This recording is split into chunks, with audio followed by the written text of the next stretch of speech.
Hola a todos y a todas. En este capítulo de hoy vamos a ver la velocidad de escape y la velocidad orbital. En el capítulo pasado, en el que tratamos la energía gravitatoria, cuando con lo que yo llamé las condiciones en el infinito para la energía, vimos la situación de una energía igual a cero, que implicaba que la velocidad de la partícula que posee esa energía también es cero en el infinito. Descubrimos que esa situación reproducía una trayectoria parabólica, o si no lo logramos demostrar del todo, las pistas o la intuición nos dice que por ahí van los tiros. Entonces, calculando, llegamos a que obtuvimos las expresiones tanto para la velocidad radial como para la velocidad total y la velocidad tangencial. Y os comenté que la expresión de la velocidad total es lo que, haciendo una serie de modificaciones, se le llama la velocidad de escape.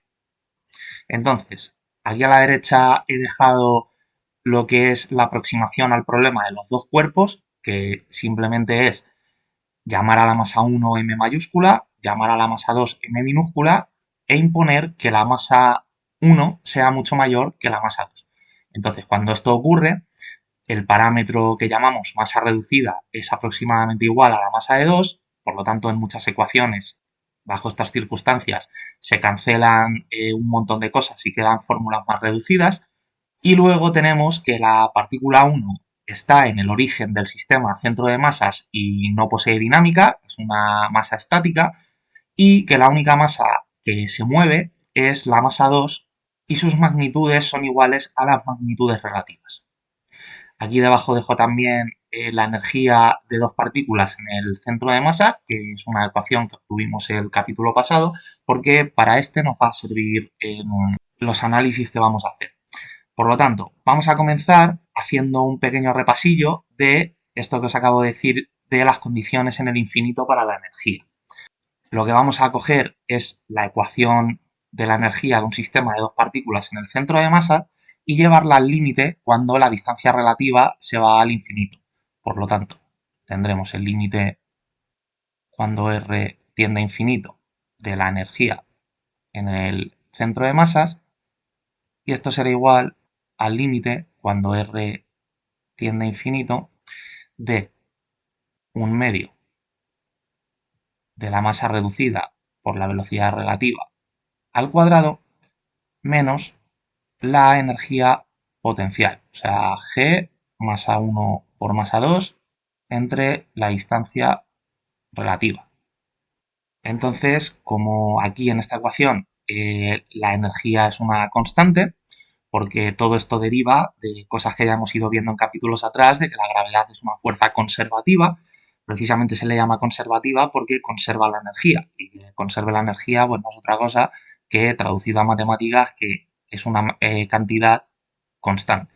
Así que el límite de algo constante pues no aplica, y en el lado derecho del igual, cuando R tiende a infinito, esta distancia relativa va a infinito, por lo tanto este término de la energía potencial cae a cero, y entonces nos queda que el límite solo aplica al término de la energía cinética, y cuando R tiende a infinito, pues eso significa que esta velocidad tenemos, entre comillas, porque ya sabéis que un límite no es lo mismo que evaluar, pero tomándonos ciertas licencias, esta velocidad será la velocidad relativa en el infinito. Y bueno, va elevada al cuadrado, pues al cuadrado. De forma que aquí podemos despejar esta velocidad. Como va elevada al cuadrado, pues esta ecuación será una raíz.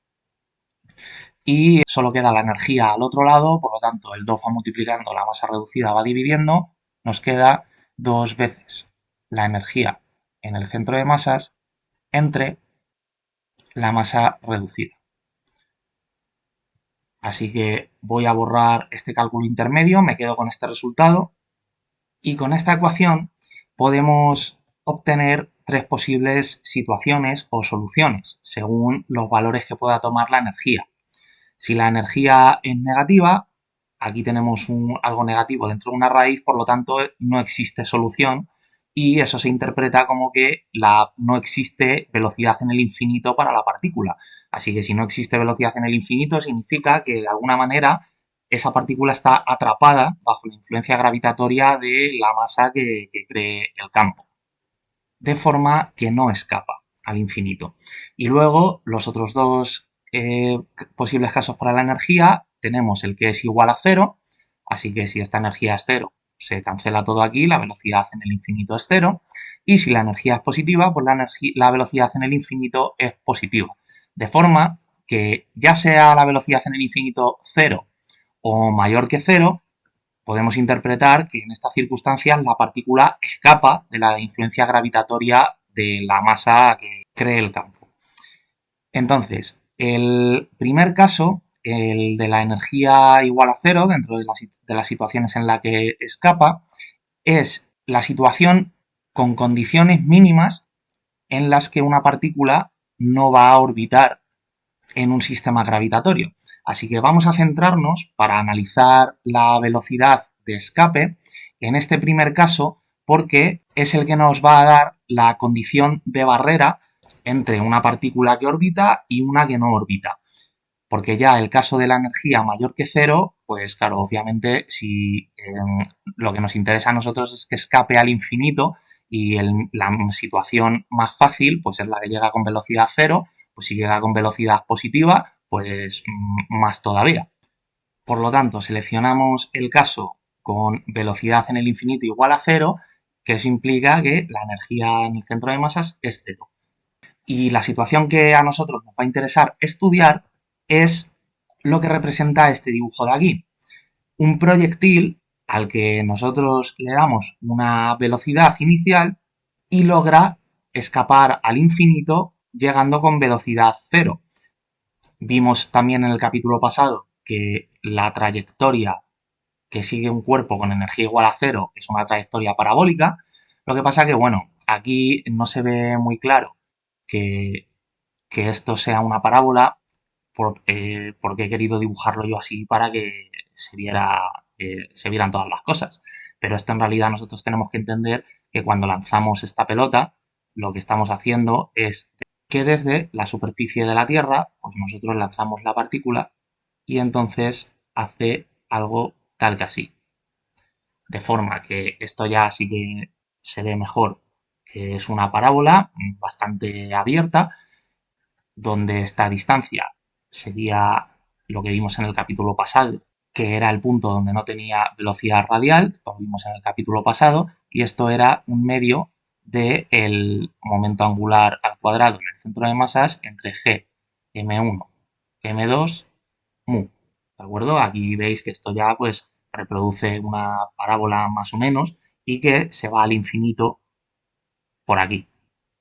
Así que para este análisis voy a repetir un cálculo que he hecho antes con lo de las condiciones en el infinito para la energía, que es hacer el límite a la ecuación de la energía de un sistema de dos partículas en el centro de masas. Entonces, el límite cuando R tiende a infinito de la energía en el centro de masas, esto es igual al límite cuando R tiende a infinito de un medio de la masa reducida por la velocidad relativa al cuadrado menos la energía potencial Gm1, m2 entre la distancia relativa y cerramos paréntesis. Por lo tanto, la energía es una constante, hemos elegido el caso con energía igual a cero, por lo tanto ya directamente lo ponemos. Y aquí en el límite del lado derecho, esto hemos visto también que este término cae a cero porque hay un R dividiendo que tiende a infinito, y este término que es la velocidad relativa en el infinito, pues como la energía es cero, esta velocidad, por el análisis de aquí arriba, es cero también. Así que aquí llegamos a la tautología de que cero es igual a cero, que bueno, pues no nos da mucha información, pero esto lo he hecho para hilar con lo que voy a decir ahora, que es que si la energía tiene que ser cero en cualquier circunstancia en la que nosotros queramos que una partícula llegue con velocidad cero al infinito, significa que será cero la energía tanto en el infinito como en cualquier punto de esa trayectoria, sumando la energía cinética y la energía potencial que tenga la partícula. Por lo tanto, eso implica que la energía es cero para cualquier r, o sea, para cualquier distancia relativa. Así que pues podemos decir que escogemos un r, una distancia relativa igual a r sub 0, y entonces tiene que darse que la energía que es cero sea igual a un medio. Y aquí ya no pongo límites porque, claro, aquí arriba los pongo porque no podemos evaluar en el infinito, que es lo que os estaba diciendo antes. Aquí, como estamos evaluando en un punto, pues lo evaluamos y ya está. De la masa reducida por la velocidad relativa en ese punto al cuadrado menos la energía potencial, Gm1, m2, entre la distancia relativa en ese punto. Entonces aquí, despejando la velocidad que tiene que tener el cuerpo en el punto r sub 0 relativo, llegamos a esta ecuación, a que la velocidad en este punto es la raíz cuadrada de 2g m1 m2 entre mu r12 sub 0, la raíz cuadrada. Entonces, obtenemos esta ecuación que nos da el valor de la velocidad en este punto, pero nada nos impediría decir que en cualquier otro punto esta ecuación sería la misma. Por lo tanto, hemos encontrado una velocidad que vamos a llamarla velocidad de escape, porque es la velocidad que tiene que llevar una partícula para poder escapar al infinito, pero ya vamos a interpretarla como una función. Entonces, esto implica que la velocidad de escape de una partícula es la raíz cuadrada de 2 veces g m1 m2 entre mu por la distancia relativa, que es la velocidad que obtuvimos en el capítulo anterior, que tiene una trayectoria parabólica en cada punto que nosotros seleccionemos, que significa que cuando nosotros lanzamos una partícula y la energía total es cero, aparte de seguir una trayectoria parabólica, vamos a lograr que esa partícula llegue al infinito, con velocidad cero, claro, o sea, llega al infinito y se detiene. Si nosotros le damos más velocidad, pues superará el infinito y poseerá ya una dinámica fuera de la influencia gravitatoria que tenía, pues por ejemplo, en el sistema solar, la que ejerce el Sol, que llega hasta los límites del sistema solar que suele establecerse por convenio como la nube de Oort. La nube de Oort está ya a una distancia que podemos considerarla como el infinito. Y aquí podemos hacer una simplificación, que es la que tengo puesta por aquí arriba del problema de los dos cuerpos, decir que la masa 1 es mucho mayor que la masa 2, que es el caso en el que nosotros estamos en la Tierra y lanzamos una partícula, la masa de esta partícula es la masa 2 y obviamente va a ser mucho más pequeña que la masa 1, que es la masa de la Tierra. Entonces lo que ocurre es que mu es aproximadamente igual que la masa 2, se nos cancela mu con m2 y tenemos la fórmula que se enseña en el colegio, en el bachillerato o en los cursos antes de la universidad, que es 2g por m entre r, donde este r no tiene por qué ser la superficie del planeta, ¿de acuerdo? Este R puede ser, por ejemplo, imaginad que la Estación Espacial Internacional está por aquí. Si quisiéramos desde la Estación Espacial lanzar cualquier proyectil fuera que llegara al infinito con velocidad cero, tendríamos que hacerlo con una velocidad un poco menor que desde la Tierra, porque obviamente estamos a mayor distancia de la superficie. Que esto además se entiende, yo creo, mucho mejor si venimos a esta fórmula de aquí, en la que aquí tenemos que Este término de aquí es la energía cinética en el centro de masas y el término de la derecha es la energía potencial en el centro de masas. Entonces, cuando la energía, bueno, la energía potencial, ya os he comentado en algún capítulo atrás que esta ecuación es invariante en el centro de masas y en cualquier otro sistema porque está definida con las magnitudes relativas, ¿de acuerdo? Esto lo que implica es que cero es igual a la energía cinética más la energía potencial, porque el menos este va dentro de la función energía potencial, y lo que tenemos es que la energía cinética es igual a menos la energía potencial en el caso de las trayectorias parabólicas, que es algo que se me olvidó comentar en el capítulo pasado hablando de la energía. Vimos que para las trayectorias circulares la energía cinética es menos un medio de la energía potencial y que la energía total es un medio de la energía potencial, pues en el caso de las trayectorias parabólicas, la energía cinética es menos la energía potencial y por lo tanto la energía total entonces es cero. Y esta ecuación nos sirve además para entender qué es lo que es la energía potencial o cómo podemos interpretarla. La energía potencial es la energía que nosotros debemos proporcionarle a una masa en forma de energía cinética para que logre escapar de la influencia gravitatoria de un cuerpo de otra masa. Así que en cada punto del espacio, por ejemplo alrededor de la Tierra, pues ya sea en este punto P o en un punto Q que pongamos por aquí, todos los puntos del espacio llevan asociadas una energía potencial. Esa energía potencial lo que nos está diciendo es que si nosotros queremos escapar de la influencia gravitatoria, pues en este caso de la Tierra, es la energía que nosotros debemos darle al objeto en forma de velocidad. Entonces, nada, volviendo a este cálculo de aquí, esta situación es cuando M1 es mucho mayor que M2 y ya a este R no le pongo los subíndices 1, 2 porque cuando M1 es mucho mayor que M2, pues ya tenemos aquí que el origen de coordenadas, que de hecho aquí este 0 es un 0 vector, es la posición de la masa 1. Por lo tanto, pues bueno, simplemente lo que hacemos es centrar nuestro sistema de referencia está centrado en la masa 1 y la distancia radial es la distancia radial desde la masa 1 a la masa 2. Como además aquí en esta ecuación ya no aparece M2, pues nosotros, sabiendo eso, lo escribimos así, que es como además viene escrito en la mayoría de libros preuniversitarios.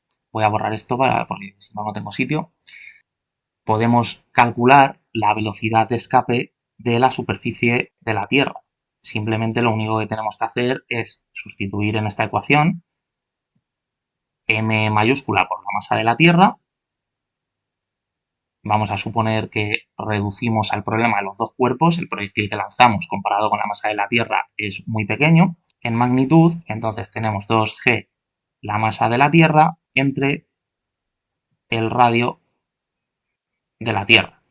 Y esta es la velocidad inicial que nosotros deberíamos dar a esta masa para que llegue al infinito y la gravedad de la Tierra no haga que vuelva otra vez a caer en su superficie una vez la lancemos. Y bueno, por si os interesa, cuando sustituís aquí todos estos términos en la ecuación, nos arroja un resultado de 11,2 aproximadamente kilómetros por segundo. Esta es la velocidad inicial que nosotros deberíamos darle para que escape de la gravedad terrestre. Que de hecho es un poquito más luego en la vida real porque aquí no estamos teniendo en cuenta el rozamiento con la atmósfera ni si pasa más o menos cerca del Sol el rozamiento con las partículas que nosotros llamamos el viento solar. Así que luego en la práctica cuando se lanza una sonda o lo que sea, hay que lanzarla con un poquito más de velocidad que esta.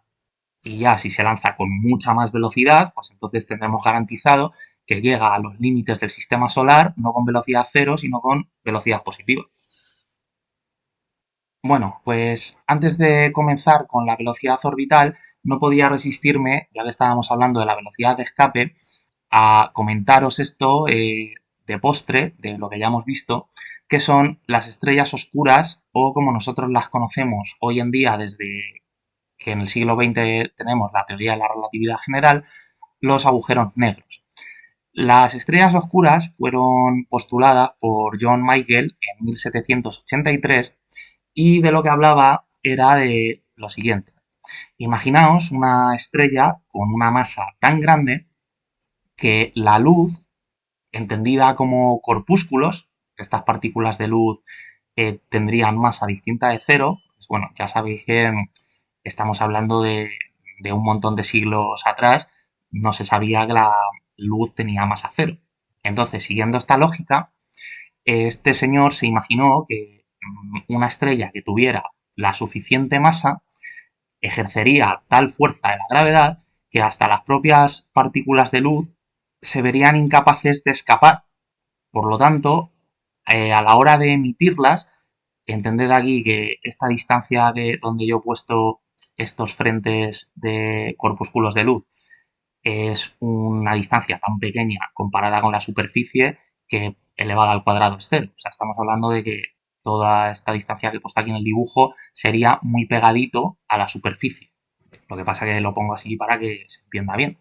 Entonces, la fuerza de la gravedad atraería otra vez hacia la estrella toda la luz que emite, de forma que obtendríamos una estrella oscura. De tal forma que esa estrella existiría, pero nunca podríamos llegar a verla porque no emite luz. Y nosotros vemos las cosas por la luz que emite, o que emiten o que reflejan, mejor dicho. Entonces resulta que lo curioso de esto es que analizando la ecuación de la velocidad de escape e imponiendo que ésta sea la velocidad de la luz, obtenemos un resultado que es el mismo que nos ofrece la relatividad general, la teoría de Einstein. Que es decir, pues bueno, si tenemos esta estrella, si la luz no puede escapar, significa que la velocidad de escape puede que sea mayor, pero por lo menos es igual a la velocidad de la luz, que nosotros llamamos como c. Entonces, en ese caso, lo que tenemos es, vamos a irnos a la fórmula en la que hemos aproximado con el problema de los dos cuerpos, porque obviamente en la ecuación general la masa 1 sería la masa de la estrella y la masa 2 la masa de un corpúsculo de luz. Por lo tanto, es lícito que usemos esta aproximación. Entonces tendríamos que la velocidad de escape es la velocidad de la luz, que se llama c por el latín celeritas, y esto es la raíz de 2g por m entre r, donde esta r tiene sentido que sea el radio de la estrella. De forma que, bueno, que aquí pues podemos decir que esta R es en realidad donde ya la luz no logra escapar, que puede no coincidir con lo que es justo el objeto visible que representa la estrella, pero al final pues nosotros definiríamos bajo estas condiciones que ese es el radio de la estrella porque además no lo veríamos. Lo que quiero decir con esto es que ahora, en esta ecuación, lo que a nosotros nos va a interesar despejar es precisamente esa distancia. Y la vamos a llamar R sub S, que se llama radio de Schwarzschild. Esto ya el nombre se lo dio Karl Schwarzschild después de que Einstein terminara la teoría de la relatividad general. O sea, esto es unos siglos después de John Michael. Y además tiene sentido despejar esta distancia porque lo que causa la gravedad, al menos en la teoría de Newton, es la masa. Entonces, si aquí tenemos que todo esto son constantes, c, 2 y g, y luego tenemos como parámetros m y r, al estar tratando la gravitación, nos interesa dejar como variable la m y r en función de m. Así que aquí nos queda que el radio de Schwarzschild es 2gm entre c al cuadrado, que como os decía es un cálculo que la relatividad general lo reproduce exactamente igual. De otra forma, matemáticamente hablando, pero llegamos al mismo resultado. Entonces, claro, aquí veis que por eso la estrella oscura la he dibujado más pequeña, porque en realidad la ecuación que tenemos aquí nos está dando la información de, para una masa dada, cuál es el radio a partir del cual la velocidad de escape es la de la luz. Y resulta que si, pues, por ejemplo, nos diera por sustituir aquí la masa de la Tierra, el radio que obtenemos es un radio que es mucho menor que el radio de la Tierra. Por lo tanto, esto implica que para lograr que la velocidad de escape sea la velocidad de la luz, tenemos que comprimir un cuerpo de una forma exagerada, o sea, concentrar un montón de masa en un volumen muy pequeño. O eso, o simplemente tener una cantidad de masa exorbitadamente grande, de forma que aunque el volumen no sea pequeño, existe tanta masa que eso al final reproduzca también estas condiciones. Bueno, entonces, vamos ahora ya sí que sí con la velocidad orbital y vamos a empezar por el caso de las trayectorias circulares. Ya sabemos por el capítulo pasado que solo hay dos tipos de órbita posible. Órbita implica que no escapa, o sea, el caso en el que la energía es menor que cero. Ya vimos que el primer caso era una trayectoria circular y el segundo caso era una trayectoria elíptica. Entonces, una trayectoria circular, una órbita con esta trayectoria, reproduce un dibujo pues más o menos así. Ya sabemos que la velocidad orbital entonces es la componente tangencial, no existe velocidad radial porque el radio tiene que ser constante porque si no, no sería una circunferencia. Y también vimos que la fuerza gravitatoria, esto lo hemos visto no en el capítulo pasado sino en anteriores, que es la fuerza centrípeta de forma efectiva. Por lo tanto, hay una forma muy fácil de obtener la velocidad orbital que es igualando el módulo de la fuerza gravitatoria al módulo de una fuerza centrípeta. Se despeja la velocidad y se obtiene. Pero nosotros vamos a intentar hacerlo de una forma un poco más elegante, que es partiendo de uno de los principios, bueno, más que principios, de una de las leyes que son el ladrillo de toda la teoría de Newton, que es su segunda ley, que nos dice que la masa, en este caso, la masa del cuerpo 2 sería m minúscula, por la aceleración de esta partícula en el sistema centro de masas, es igual al sumatorio de las fuerzas, en este caso pues solo hay una, que es la gravedad que m mayúscula ejerce a m minúscula, o sea, la fuerza que sobre 2 ejerce 1. Y en el centro de masas también, que bueno, es invariante, pero lo ponemos. Y por cierto, ahora que me estoy dando cuenta, por si alguien está viendo esto de aquí arriba de las condiciones en el infinito para la energía y le está surgiendo la duda, en el capítulo pasado hice este cálculo para la velocidad radial y ahora la estoy haciendo para el módulo de la velocidad. O sea, esta velocidad es la que en coordenadas polares tiene una coordenada radial que es VR, esta V sería una coordenada que es VR y otra v teta, la coordenada radial de la velocidad y la coordenada tangencial de la velocidad, ¿de acuerdo? En el capítulo pasado, como la energía potencial la separé o la transformé en lo que llamamos el potencial efectivo, todo este cálculo se hacía con la velocidad radial. Lo único que precisamente como la velocidad radial es una coordenada de la velocidad total, al cumplirse para una coordenada, las condiciones en el infinito para la energía, digo, se cumple también como mínimo para la velocidad total, ¿vale? Bueno, entonces aquí vamos a ir tirando un poco del hilo y para poder, porque aquí veis que en esta segunda ley de Newton de momento no hemos introducido nada de movimientos circulares ni nada. Eso lo vamos a hacer un poquito más adelante en el desarrollo. Entonces, aquí lo que tenemos que hacer es la aceleración de 2 en el centro de masas, sustituirlo por menos la masa de 1 entre la masa de 1 más la masa de 2 por la aceleración relativa. Y en el lado derecho tenemos la fuerza gravitatoria, que esto es menos g, m2, m1. Bueno, como es el producto de las masas es conmutativo, lo ponemos así. Tenemos r21 dividiendo al cubo y para darle el carácter vectorial ponemos aquí r21 vector. Aquí podemos ver que ya estos signos menos se cancelan. Voy a venirme por aquí abajo. Entonces, M1 por M2 entre M1 más M2, eso es la masa reducida. La aceleración relativa queda por aquí multiplicando. Y nos queda al lado derecho G por M1, M2 entre R21 al cubo por R21. Vale. Lo que vamos a hacer ahora es que nosotros sabemos que la aceleración relativa es la derivada respecto al tiempo del vector velocidad relativa. Por lo tanto, aquí que lo vamos a poner así. Y al lado derecho hago ya un copia-pega porque el término de aquí del lado derecho lo vamos a dejar igual un ratillo hasta que vayamos desarrollando el término del lado izquierdo.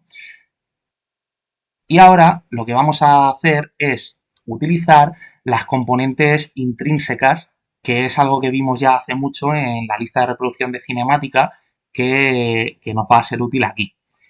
Lo que vamos a decir es que la velocidad relativa 1,2, como la velocidad siempre es un vector tangente a la trayectoria que sigue una partícula, pues vamos a dividirla o a descomponerla, mejor dicho, de esta forma.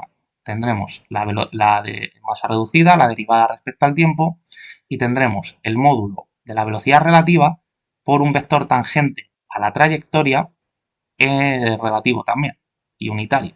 Entonces, ahora, al derivar respecto del tiempo, tendremos que derivar a usar la regla del producto, derivar tanto el módulo como el vector, porque a lo largo de la trayectoria, pues este vector irá cambiando. Aquí de momento todavía no hemos introducido nada de una trayectoria circular, pero lo vamos a hacer enseguida.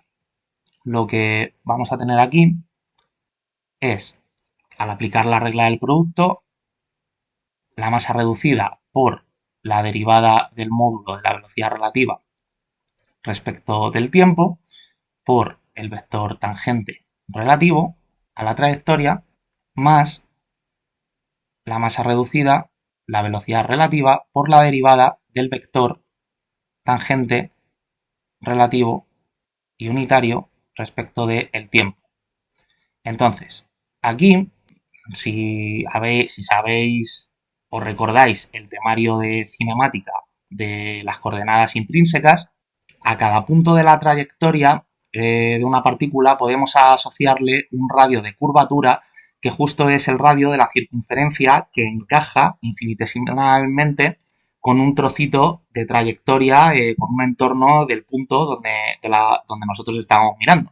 O sea, si tenemos un objeto que sigue una trayectoria tal que así y queremos mirar la velocidad en este punto, pues la velocidad será un vector tangente hacia allá si la partícula parte de este punto a este. Entonces, esta velocidad es el módulo de la velocidad por el vector unitario tangente.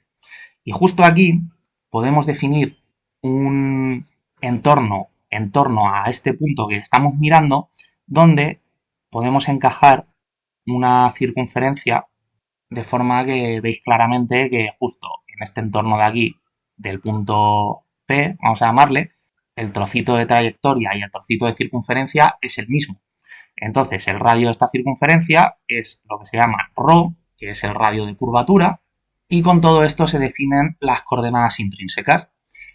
Entonces, lo que nosotros vamos a hacer, como no tiene sentido, porque estamos hablando de una velocidad orbital, que nuestra trayectoria sea una trayectoria que vaya de un punto A a un punto B, así al tuntún, imponemos que esto sea una trayectoria circular y entonces, claro, el radio de curvatura es el radio de la propia circunferencia. Es un radio que es constante y solo hay uno. Y entonces el vector tangente no depende del tiempo, sino que depende del ángulo que va abriendo esa circunferencia para seguir el movimiento de la partícula. Entonces aquí derivamos respecto a ese ángulo, vamos a llamarle teta, y por la regla de la cadena derivamos teta respecto de t. La derivada del ángulo respecto del tiempo, esto es teta punto, Entonces, teta punto, nosotros lo que sabemos es que es la componente tangencial de la velocidad, que ya al haber introducido aquí que es una circunferencia, es simplemente el módulo de esa velocidad, entre el radio. Y el radio es la posición relativa. Así que aquí queda la velocidad relativa entre la posición relativa, que multiplicando a esta otra velocidad, pues queda la velocidad al cuadrado entre la distancia relativa. Y ya aquí, al lado derecho del igual, el término de la energía potencial que queda igual. Vale. Bueno, pues llegamos a que el primer término es mu por la aceleración 1,2, que es la derivada del módulo de la velocidad respecto del tiempo, por el vector tangente, o sea, lo que sería la componente tangencial de la aceleración. Y aquí, al haber definido ya o introducido en este cálculo que estamos en una circunferencia, lo que en coordenadas intrínsecas sería el vector normal, que apunta hacia el centro del radio de curvatura, aquí lo vamos a definir simple y llanamente como menos un vector unitario en la dirección de la distancia relativa. Así que este signo menos tenemos que ponerlo por aquí. Esto, pues bueno, ya sabéis que en una circunferencia el vector radial, si se deriva, es un vector tangente, y si se deriva el vector tangente, volvemos al vector radial, pero en sentido contrario. No es más que eso lo que estoy haciendo. Aquí entonces queda mu, la velocidad relativa al cuadrado, entre la distancia relativa, multiplicado por el vector unitario en la dirección radial 1, 2. Aquí al lado derecho ponemos el término de la energía potencial y vamos a hacer una cosa, vamos a intercambiar de posición los índices. Entonces, el del denominador, como es un módulo, al intercambiarlos no pasa nada, pero el de aquí arriba, como es un vector, sí que pesca un signo negativo. Y vamos a hacer otra cosa aparte, que es dividir un término del denominador a este vector, y entonces queda aquí elevado al cuadrado, y arriba, al dividir un vector por su propio módulo, pues queda el vector unitario en la dirección 1, 2, que es la que acabamos ahora de modificar. Bueno, pues aquí, si comparamos, tenemos un término tangencial y un término radial, al lado izquierdo del igual, y al lado derecho solo hay un término radial. Por lo tanto, esto implica que aquí lo que va es sumando un 0 a la componente tangencial relativa. Por lo tanto, deducimos, como la masa reducida es constante, que la aceleración tangencial es 0, lo que implica que la velocidad es constante, porque la velocidad, ya sabéis que al derivar la velocidad obtenemos la aceleración. Si la derivada de la velocidad es 0, pues la velocidad es constante. ¿Qué es lo que ocurre en una circunferencia? Que nuestra velocidad es la velocidad tangencial y es constante.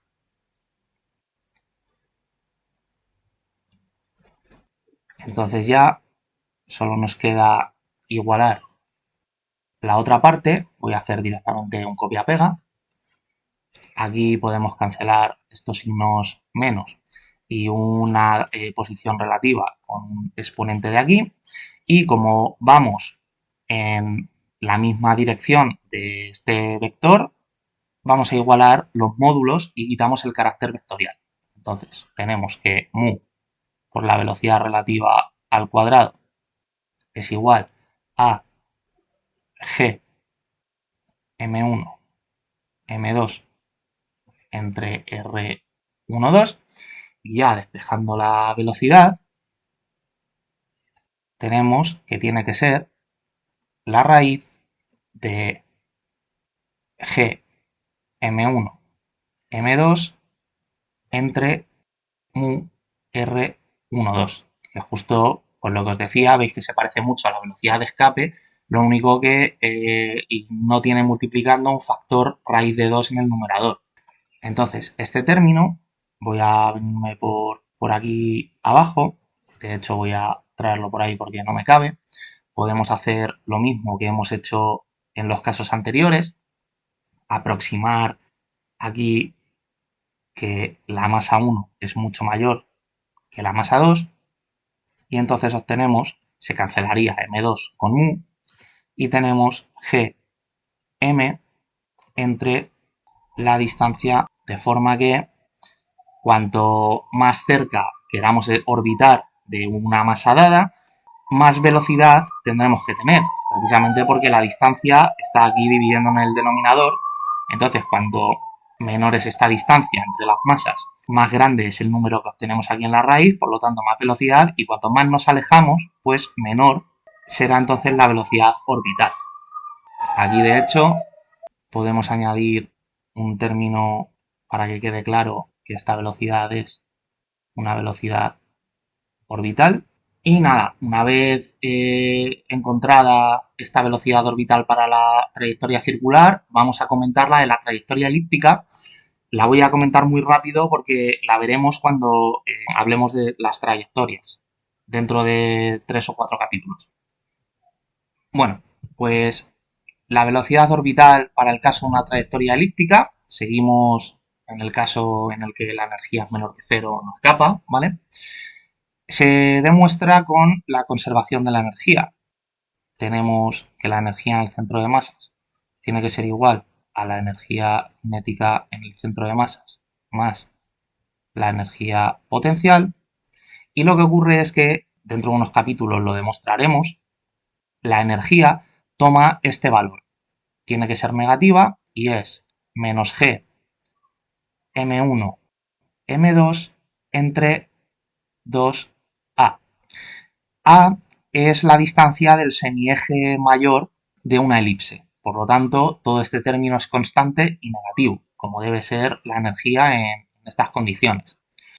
La energía cinética es un medio de mu por la velocidad relativa, o sea, seguimos usando esta expresión, la de la energía de dos partículas en el sistema centro de masas, al cuadrado, y el término de la energía potencial también es el mismo, G por M1, M2, entre R1, 2.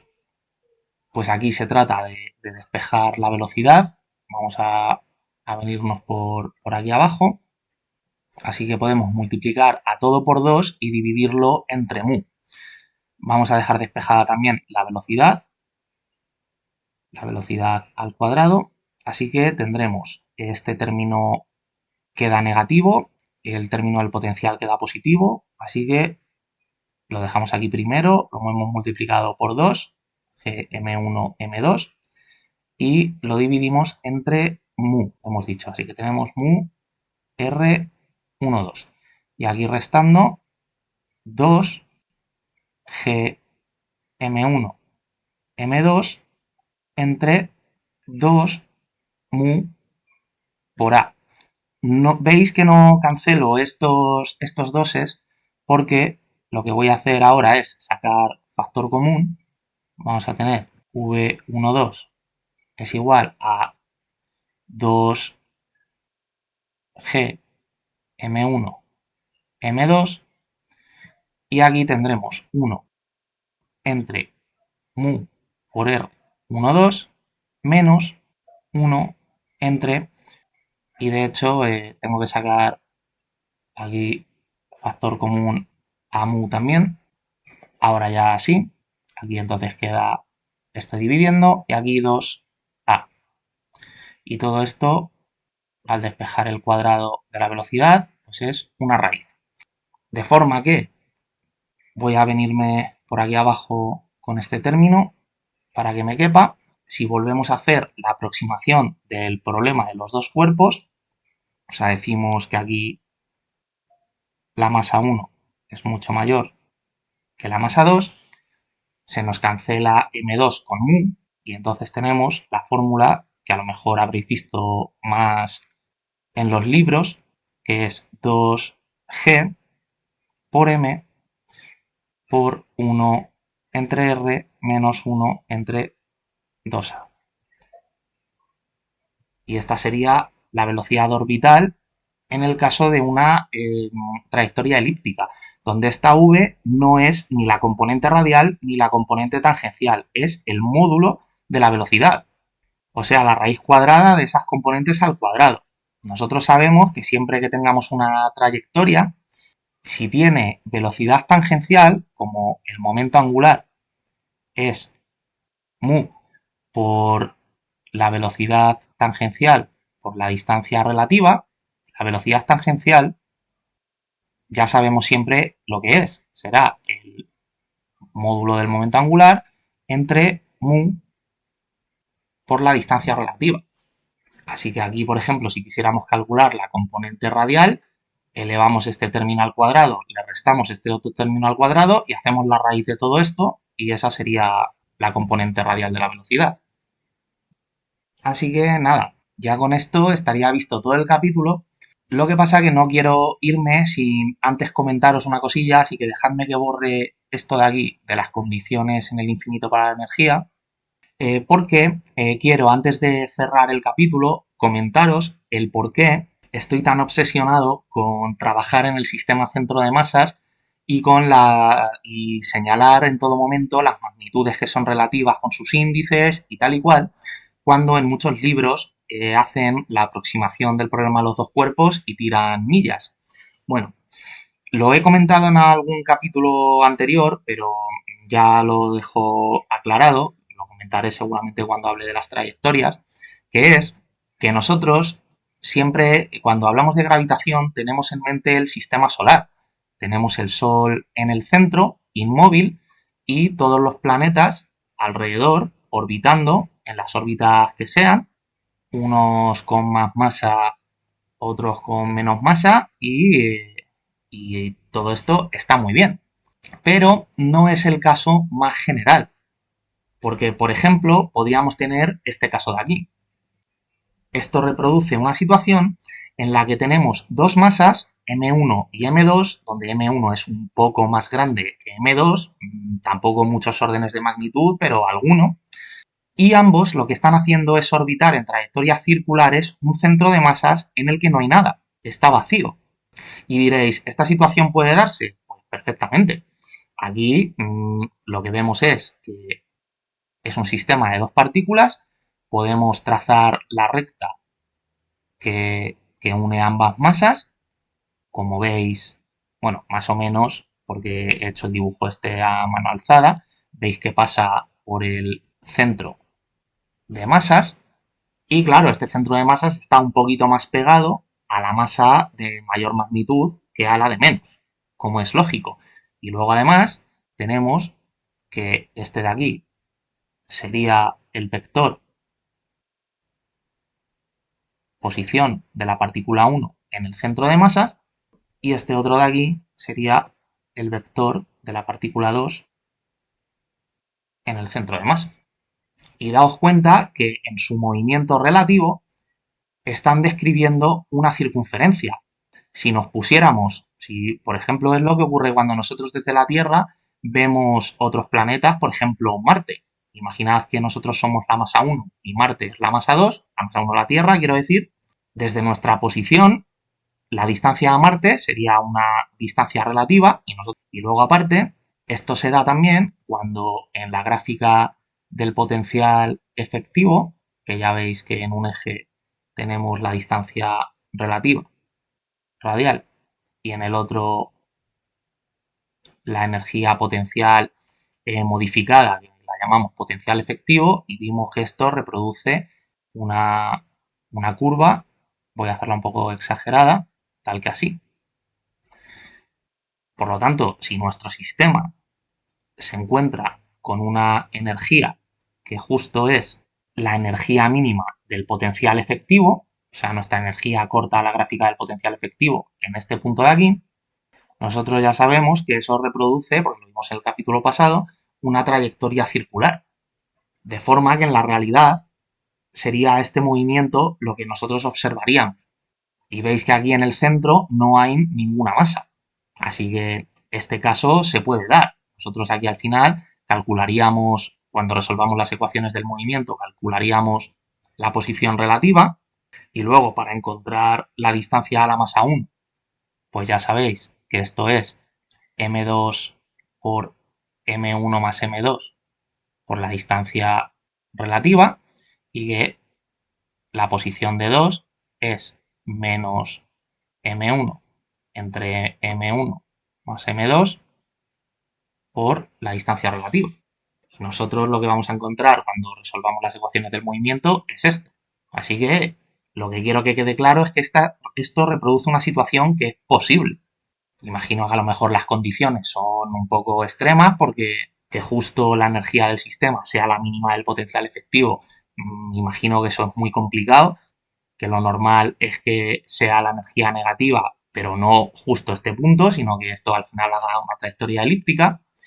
Y en ese caso tendríamos este otro dibujo, donde aquí he ilustrado el caso en el que la masa 1 es igual a la masa 2 y entonces ambas reproducen una trayectoria elíptica, comparten un foco en común, una el foco izquierdo y otra el foco derecho, y veis que aquí igual, si a mí me diera por calcular la distancia relativa entre ellas, uno un centro con el otro, y pasa por el centro de masas. Y esto es igual. Una distancia la distancia a la partícula 1 es el radio vector 1, la distancia a la partícula 2 es el radio vector 2, todo este segmento amarillo orientado hacia la partícula 1 sería R12 y todo como en el caso de antes.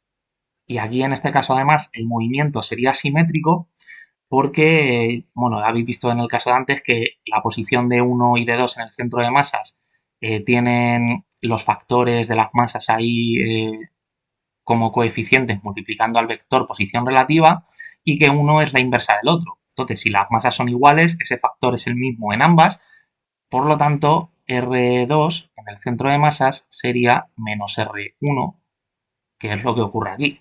Entonces estas partículas estarían todo el rato en la posición opuesta una de la otra. Una seguiría una elipse, la suya, y otra la suya, pero nunca chocaría. Y lo que ocurre es que, claro, esto cuando se enseña en la universidad muchas veces se obvia todo esto, al menos en los primeros cursos, y se va al caso del sistema solar, como si solo existiera esa situación. Y por ejemplo aquí, para el caso de estas elipses, si nosotros quisiéramos, igual que para el caso anterior, la velocidad orbital, en el caso de las circunferencias que tendríamos que usar, sería esta de aquí. Para este caso de estas elipses, la velocidad orbital que tendría cada una, tendríamos que usar esta ecuación. Así que mucho ojo con cómo se enseña todo esto de la gravitación, porque luego pueden darse casos como estos, como cuando vemos que nos ilustran en un vídeo, por ejemplo, dos agujeros negros orbitando el centro de masas común y creando ondas gravitacionales. Y ahí, si quisiéramos calcular las magnitudes de los parámetros del sistema, cuidado porque lo mismo, si nos han enseñado solo con la aproximación del problema de los dos cuerpos, lo haríamos mal. Entonces, nada, quería comentar esto como broche final a este capítulo.